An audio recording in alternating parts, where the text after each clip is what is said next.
নমস্কার, আমি রতন জাজ চলে এলাম রামবাবুর আর ফটাফট জয় মা কালীর টিপস নিয়ে।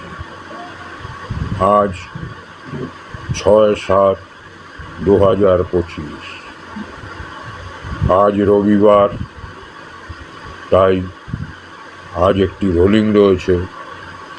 আপনারা নিশ্চিন্তে রোলিংটি দিতে পারেন। 1 থেকে 4 বাজির মধ্যে রোলিংটি আশা করি ফাটবে।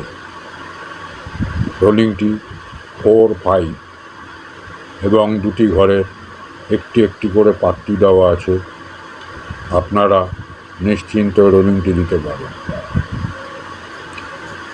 আমাদের সঙ্গে যাদের যোগাযোগ করার ইচ্ছুক, আমাদের ডেসক্রিপশন লিঙ্কে ক্লিক করে টেলিগ্রামের মাধ্যমে যোগাযোগ করতে পারেন। রোলিং দেওয়ার পর লাভবান হয়ে আমাদের চ্যানেলটিকে সাবস্ক্রাইব করে দেবেন।